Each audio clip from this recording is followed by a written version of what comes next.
وها قد انقضت العشر الأوائل من رمضان. يا ربي إن كنا محسنين فثبتنا، وإن كنا مقصرين فأصلحنا، واجعلنا ممن شملتهم الرحمة، واجعل باقي أيامنا تفريجا لهمومنا، وغفرانا لذنوبنا، واستجابة لدعواتنا. وها قد انقضت العشر الأوائل من رمضان. يا ربي إن كنا محسنين فثبتنا، وإن كنا مقصرين فأصلحنا.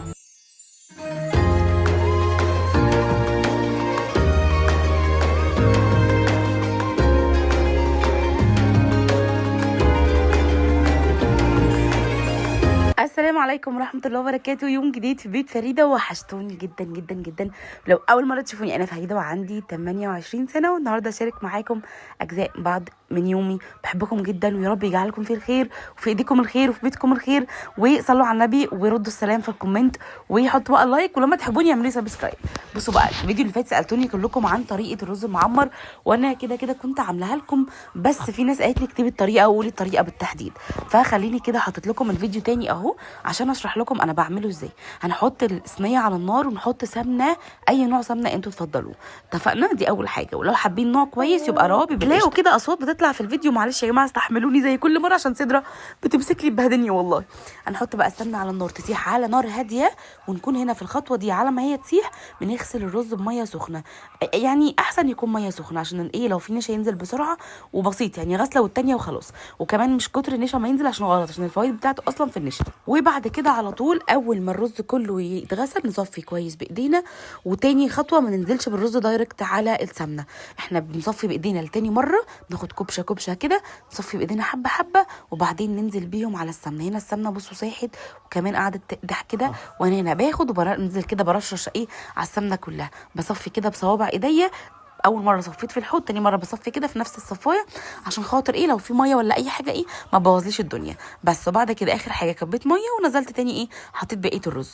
الخطوه دي بقى بنحط شويه ملح، وبنيجي بقى نروح مقلبين والنار شغاله هاديه، نار هاديه، نقلب لفوق لتحت لتحت لفوق عشان خاطر الرز يشرب من السمنه كويس قوي قوي قوي. وخلاص هو خلاص اخد من السمنه اتكفر كله. وادي الملح اللي انا حطيته، وهبتدي برده ان انا اقلب تاني وكل شويه. الرز المعمر خطواته سهله جدا، ولو دايما بتخطئوا في الميه بتاعته او في اللبن بتاعه، فانا جايه اقول لكم ان هو كوبايه الرز عليها كوبايه لبن، ولو هم 3 كوبايات من اللبن هنحط 3 كوبايات الا ربع لبن وربع كوبايه ميه، وده احسن، او شوربه زي ما انتم حابين. بس الشوربه تكون متصفيه من البصل والطماطم والبهارات بتاعتها، يعني تكون الشوربه بس بتاعت اللحمه او الفراخ. تاني خطوه معانا وهي اللبن لازم يكون سخن يا جماعه، يكون مغلي علشان ما ياخدش وقت في الفرن معانا وكده. طبعا سمعتوا الصريخ ده، السدوره مسكت شعر سجوده شدته له جامد. بصوا بقى الخطوه الاخيره، بنحط بقى الصينيه في الفرن بعد ما بنحط بقى اللبن والقشطه والكريمه. ما قلتلكوش على الخطوه دي، بنحط معلقتين من الكريمه وده اختياري، ولو في قشطه من وش لبن احنا بنحوشه او شارينه في التلاجة بنحط معلقتين 3 برده، وبنلفها مع ايه، مع الرز والسمنه قبل ما نحط اللبن المغلي. وبعد كده بحطه في الفرن. اول حاجه شغلها هو الفرن من تحت، وتاني حاجه شغلها في وقتها على طول الشوايه من فوق. انا البوتاجاز بتاعي نوعه يونيون اير، فبيشتغل عندي الاثنين، كل واحد ليه مفتاح لوحده. فانا باخد بالي في اول مثلا 5 دقائق من الشوايه، اول ما الوش يحمر اروح جايه مطفيه الشوايه وسايبه الرز يستوي، لان الوش بيحمر خلاص. بدل ما بتستني انت الرز يغلي ويوش يحمر بقى ومش عارفه ايه بينشف، فلا، انا بحمر الوش واسيب الرز على نار هاديه يستوي، يطلع معايا زي الفل. تعالوا بقى دلوقتي، النهارده يوم تاني، يوم جديد. النهارده يا جماعه انا بعمل محشي لاول مره بعد فتره طويله قوي. وكان عندي ولاد اختي كانت رايحه للدكتوره عشان خاطر كانت عندها استشاره يعني ليها وكده، وكانت سايباهم عندي وكانت راجعه تاخدهم، فقلت اعمل محشي ايه ويفطروا معايا، بس ما لحقوش وزعلت جدا والله. عملت بقى، جبت كرنبايه كانت عامله 35 جنيه، وكان عندي طماطم، نزلت جبت بقى طماطم معاكم، وجبت تفاح كده شويه فاكهه، وقلت اخش اعملها. طبعا اليوم ده انا ابتديت متاخر غصب عني، وبجد ندمت خالص ان انا ابتديت متاخر، خفت يعني، عايزه اقول لكم كنت خايفه قوي، بس الحمد لله لحقت. يعني انا وقتها حشيت كده نص الحله وحطها على النار. ماما هاخدكم معايا في التفاصيل. كان عندي بقى 4 وراك طلعتهم، قلت كده ايه، لو ولاد اختي يعني قعدوا معايا فتره ومي كمان جت فتره تبقى ايه الاكل موجود. واحنا بالظبط 8. مسكت الورك ما شاء الله كبير، قطعته على 2 الدبابيس، قلت للولاد الصغيره والفخاد اللي دي تبقى لينا احنا، يعني مثلا انا ومي وفرحه وساجد واحمد اللي هو الفخاد اللي فوق دي، والدبابيس للولاد الصغيره جنة محمد وانس وساجد. بقطعهم بعد ما اتسلقوا كويس، وخدت الشوربه بتاعتهم عشان خاطر المحشي. وكان عندي تتبيله من هي من كنوز او مش عارفه ماجي. دي حلوه قوي بتاعت الفراخ بالفيجيتار الحار، بس للاسف هي مش حار خالص، يعني هم كاتبين عليها حار وهي ما فيهاش ريحه الحار نهائيا. فانا كنت خايفه ان اعمل الخطوه دي عشان الولاد، ففي الاخر قلت لا يعني هعملها على الله. عملتها اصلا اقسم بالله ما في ريحه الحار، كانت طعمها تحفه وكان شكلها حلو ومتحمره جميله جدا. قطعت بقى الخضره هنا الاول، غسلتها عشان ماما كانت قايله لي قبل كده ان الفايده بتاعتها في الخضره الاول لما تتغسل وبعدين تتقطع، وانا قبل كده اتلخبطت وعملت السبانخ العكس. فدايما السبانخ او اي خضره بتتغسل الاول وبعدين بتتقطع عشان الخضار بتاعها ما ينزلش فين في الميه، فالخضار ينزل اصلا فايدتها في الصلصه تبقى احسن. هنا بقى قلت كده خلاص. والله يا جماعه يعني اعذروني صوت صدوره اللي كل شويه طالع معاكم في الفيديو ده، بس يعني هي خلاص هي مش بتسيبني اصلا. قلت بقى اطلع البصل اللي انا مفرزاه بقى يكسب معايا وقت كده. هنزل بقى في الصينيه كده بزيت واحطه بسرعه على البصل واظبط كده دنيتي عشان خاطر ما اكسب وقت. والحمد لله البصل انقذني كتير، ومفيش في مره اعمل فيها البصل غير لما احس ان انا بصراحه بيفيدني جدا جدا جدا. جيب كميه بصل صغيره بخليها للشوربه مثلا او اسقطها في الشوربه، اي حاجه، وبخلي للحمه او للتسبيكه البصل اللي انا فرماه. بصوا جميل جميل، لازم تجربوه والله. البصل الاحمر بيبقى حلو قوي. هنا ما اعرفش كنت بعمل ايه والله، مش فاكره كنت بعمل ايه. دي الفراخ اللي انا قطعتها. بصوا بقى المفروض ان انا كنت حطيت بصل مبشور وطماطم، بيدي نكهه حلوه قوي للفراخ بعد ما تتسلق عليها بصل مبشور وطماطم بتبقى تحفه. هنا بقى قلت اعملها زي البانيه شويه، فضيت بيضايه وربيتها مع فلفل اسمر واخدت كده البهار ده، بقيت احط كده على طول من غير دقيق. بس عايزه اقول لكم والله العظيم النتيجه كانت تحفه. لازم تجربوا التتبيله دي، ممكن تزودوا عليها من عندكم انتوا بقى شويه كده حاجات تكون سبايسي. زيت عافيه بقى ده اللي ما شاء الله تبارك الله بجد حلو قوي، مش هبطل اجيبه. استخدمته بقى في الطبيخ، في المكرونه، صلصه المكرونه، طبيخ، اي حاجه، ولكن القليه هقلي بطاطس كده هستخدم قليه عادي. انا مش عارفه الم الدنيا بس ان شاء الله هاديه تتبل او تفك. بعدين بحط عليها بقى البهارات وتحمر، بنزل عليها بالعصير. كان عندي بقى كيس كده بهارات اللي هو بتاع التسبيكه من ماجي، عايزه اقول لكم تحفه. حطيت مكعبين مرقه برده من ماجي وسبتها بقى على نار هاديه، بس المره دي ما سبكتهاش قوي وطلع تحفه، طلع زبده بجد، طلع جميل جميل جميل جميل. اتحرق من تحت الصراحه، يعني انا بصوا بقول لكم الصراحه، بس كان حلو قوي. الرز بقى بتاع الصقر اللي دايما بقول لكم حلو بجد، من ساعه ما جربته هو خطير. غسلت الرز كده غسلتين خفاف ونزلت. بصوا ما شاء الله ما شاء الله بيطلع كده الرز برزتها ومفلفل وقمر، بيبقى حلو قوي. من ساعتها بصراحه انا قلت مش هبطل اجيبه، عجبني جدا. بحس ان الرز كده طلع كده محترم ابن ناس. الملوخيه بقى هنا احسوا ان ليها ريم شويه عشان احنا ما استنيناش، كنا متاخرين، ما استناش ان هي تنشف، غسلناها كويس ونشفناها كده بفوطه وعصرناها. انا خلصت جوه هحشي بقى، فردت دي. عايزه اقول لكم ان دي مفيده قوي، مفرش رمضان حلو جدا، بيتقلب كده ويترمي كده على طول. بعد بتفرج على اني قريب حلو قوي، بنات تابعوه، بيجي على قناه النهار كل يوم الساعه 4، بيتكلم مهم عن الحما اللي بتعمل ولد يعني مرات ابنها وحش، واللي بتتغيب وبتتكلم بالنميمه. انا ابتديت يا جماعه الساعه كام؟ الساعه 5، الساعه 4 وكام 4 و9 دقايق في الحشو. انتم متخيلين؟ الحمد لله 4 أو 5 دقايق و9 دقايق كنت خلصت الحشوه الساعه 5 بالظبط. يعني انا حطيت الحمد لله لحقنا، يعني الحمد لله لحقنا. والله انا مبسوطه ان انا لحقت من النتيجه بتاعتي. طبعا فرحه بقى استلمت مني المحشي يا جماعه، عملت حله ما شاء الله كبيره، وانا عملت نص الحله دي بس، يعني لحقنا نفسي. وانا اول مره امسك ايدي في السليب بتاعه الكرومبايه، اول مره بصراحه. وادي بقى هنا خلاص خلصت الحله. وعايزه اقول لكم لو جربتوا اللبن تسويه، يعني نقطه من اللبن او ربع كوبايه نص كوبايه لبن مع الشوربه بتدي نكهه حلوه قوي قوي قوي قوي في المحشي، بيبقى حلو جدا. حطيت بقى الشوربه، كنت عامله شويه شوربه حلوين جدا بجد، كانت دسمه كده وجميله. حطيت شوربه كده على الوش، وبعدين زودت شويه لبن وسبتها بقى على نار هاديه. في الاول استوت وخلاص، حسيت ان هي لسه هتستوي، رحت عليت عليها قبل الفطار فاتلدعت من تحت القعر بس اخر حاجه. بس طعم زي السكر، فكركم حاجه تترمى ابدا ابدا. عايزه اقول لكم بقى كملوا الفيديو للاخر عشان في حاجه انا بحضر لها. كلكم هتقولوا لي يا فريده انت ابتديتي بدري، بس عايزه اقول لكم خلاص لا مش بدري ولا حاجه، احنا خلاص النهارده 12 رمضان، فلازم نخلص. انا نزلت لكم الفيديو 12 رمضان او مش عارفه ينزل 13 لسه مش عارفه. هنا بقى حمرت التومه قوي، ودي اول مره احمرها بالدرجه دي، كان طعمها مش وحش، كان طعمها حلو، بس انا بحبها افتح من كده سيكه. الملوخيه بقى كانت سكر بجد، كنت مبسوطه قوي ان انا لقيت ملوخيه. الملوخيه اصلا مش اوانها، بس مبسوطه ان انا لقيت ملوخيه فريش عملتها. هنا بقى كنت بجري ورا نفسي، والفراخ بقى هي خدتها من البيض على الفيجيتار. هنا ماي كانت كلمتني قالت لي انا جايه اخد الولاد، قلت لها ماي الساعه 5 سيبيهم تعالي افطري معانا. اتحايلت عليها كتير، قالت لي لا مش هينفع.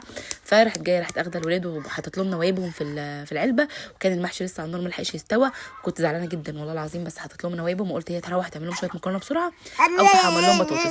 صدرها بتزغرط يا جماعه. بصوا بقى ممكن انتوا تعملوا الفيجيتار ده في البيت ببقسماط، تطحنوه في الكبه، حطوا عليه بقى بهارات، بصل باودر، توم باودر، ملح، فلفل اسمر، بابريكا، شطه، مرقه، هيطلع معاكم احلى فيجيتار. لسه يا سدوره. بتزغرط يا جماعه. هنا حطيت لبن، واللبن كان فيه وش قشطه، فعمل كده من فوق كده زي حاجات بيضه، فخلي بالكم من النقطه دي. هنا بقى بحمر الفراخ. بصوا البتاع من بره تحسوا ان هي سودا، بس هي مش سودا والله ولا فيها اي حاجه، انا منضفاها اول باول، وهسقط بقى فيها الفراخ. متاخره والله، بس الحمد لله، بس حاسه انها متسربعه مش عارفه ليه. يعني انا متاخره حاسه نفسي متسربعه. يعني خلصت بس متاخر مش عارفه، يعني كل يوم بابا قاعده هاديه، النهارده مش قاعده كده مش عارفه. في نقشي قاعده متاخر.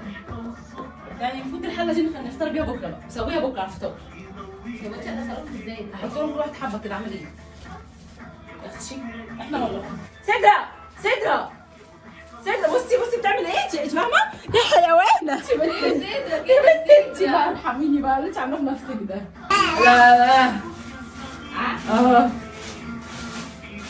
بسم الله ما شاء الله تبارك الله. انا ظهري اتكسر على فكره. حاسه بيكي والله. ابتدى والدنيا هنا مش احسن حاجه، بس انا خلصت.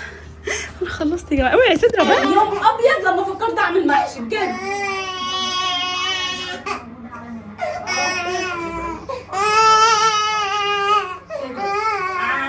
بسم الله.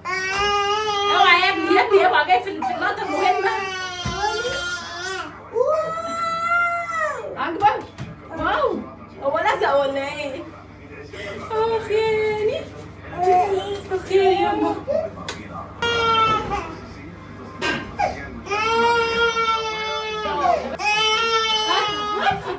هات انا مش عارفه اعمل ايه فيكي يا سدرة والله. بسم الله. والله ما بقيت عارفه يا بنتي اعمل فيكي ايه، بس انا في الحوسه دي كل يوم والله العظيم. اعمل اكل سدرة على دراعي ما خلاص الفرحه بتعرج عشان عملت حله محشي.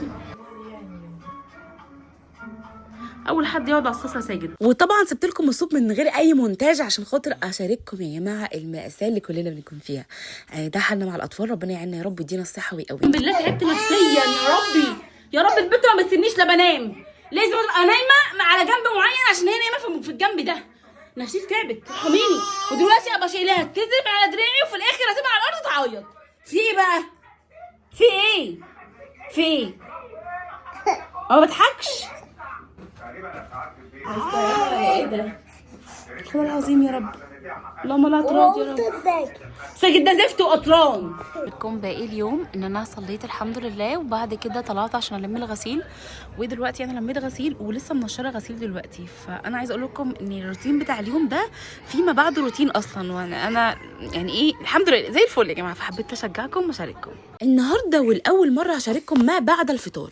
طبعا صليت التراويح والحمد لله، طلعت زي ما قلت لكم ولميت الغسيل، وده كميه الغسيل، ونشرت قسما بالله غسيل تاني.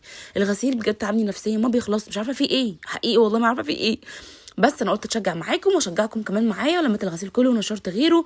والدنيا طبعا في شتاء دلوقتي، عشان احنا ال10 ايام اللي هم الشتاء بتوع امشير، اسمه امشير صح، اللي هو كل ساعه في حال يعني. ولميت كل بقى الغسيل وطبقته والحمد لله يعني خلصته، وحسيت ان انا فقت، ان الغسيل لما بيكون على المنشر ولا بيكون في الارض في الباسكت بتاعه بحس ان انا مخنوقه. هنا بقى عطرت بقى الاوضه ونضفتها وعطرتها ومسحت الموبيليا كده بسرعه، ممكن كل يوم بعد يوم بمسح كده الموبيليا كده بسرعه وانا معايا الفوطه والشبابيك، وخلصت بقى كده والاجواء كانت تجنن. انا مرتاحه. دخلت اوريكم المطبخ بصراحه بعد الفطار، فرحه اللي مسكت المواعين وانا مسكت البوتاجاز برده نضفته، فالحمد لله لمينا الدنيا على قد ما قدرنا. طبعا بقى استنوا يوم جديد وان شاء الله نتسحر مع بعض في يوم، احاول اعمل لكم سحور في يوم، بس انا والله ساعات مش بتسحر يعني، بقيت الاكل بحطه في السحور، او ساعات الفطار بتاعي بقيته بفطر بيه بتسحر بيه، بس السحور بقى احمد ممكن احط له علبه تونه افتحها له جبنه كده وخيار الحمد لله يعني. عايزه احس ان انا كان في تنظيفه كده بسيطه هعملها معاكم ان شاء الله، يعني مش كتير، انا هشيل بس الارض وانفضها وامسحها وافرش تاني الفرشه دي، عشان باذن الله على نص رمضان نبتدي ان احنا ننظف تنظيفات العيد، عشان خاطر نبقى فرشين قبل العيد ب5 ايام ونكون مستريحين واخدين كده طاقه، ونلحق حتى 5 ايام الاخير نختم المصحف ان شاء الله. هنا في حاجه مضايقاني، ان هو بنتي بهدلت لي الارض، شايفينها؟ عايزه ادعكها، فهروح بقى ادعكها وارجع لكم هنا مخلصه كل حاجه. ودلوقتي هتشوفيني وانا بجهز حاجات الكحك، وشي هتلاقوه اسمر شويه، انا حاطه ماسك على الاسوس. يا كحك العيد يا احنا يا مسكاوي، واللي هتقولي لسه بدري هي حره، مش لسه بدري. عايزه اقول لكم الوقت ايه ده؟ ايه اللي انت عاملاها دي يا مليكه؟ عامله شبه بتبيل الحمامه، عامله حته معلش مليكه قلت لك. ايوه بصي يا اخويا اعملي حته عشان ما تزعلش، خلاص كده ماشي. نحط اهو، خدي اهي خلصيها وخلاص اهي، حته حلوه على قدك. تعالي بتاعتي انا عملت اكتر واحده على فكره. اقفل بقى. قربي احنا بنكور. خدي كده من هنا كده. بصوا يا جماعه كوره مين احلى. نحط بقى نقطه زيت في ايدينا كده عشان خاطر ما يلزقش فينا في ايدينا، ونكور كده. انا عامه مش جايبه عجوه لاني بحب الملبن بس. احلى انا كنت جايبه عايزه عجوه؟ هجيب لك عيني حاضر. جيب. لا انا بحبش البلبل خالص. طب مش بتحبي ايه؟ اسمها ايه؟ بلبل. بتقول لكم بلبل. انا عايزه اقول لكم على حاجه بقى قدامكم، هي بتقول انا ما بحبش البلبل. والله اجيب لها تمن عجوه وتخلص التمن ده وما تاخدش الماتش ده من البلبل والله ده. العظيم هاخد بلبل. انت عارفه ان انت كمان بتقولي بلبل. والله العظيم هاخد بلبل. قربي كده يا بنتي يا فتاة اوريهم. خلاص انا موافقه بعد يا كده. جماعه قولوا لي كوره مين احلى، فرحه ولا طنط فريده؟ دي بتاع كوتشي انا. بص كوره فريده. ايه ده مش بتاعتي دي؟ كدابه. طب انا هوريكي بقى كورتي اهي. كورتي اهي بصي اهي. كورتي اهي شايفه حلو ازاي؟ انا اوريك كوتشي بقى. بصي مين مفشكله. لا مش متشكله حلوه جميله يا ياسين. ايوه انا عايزه اساعدكم بقى. خلاص ماشي يلا تعالي.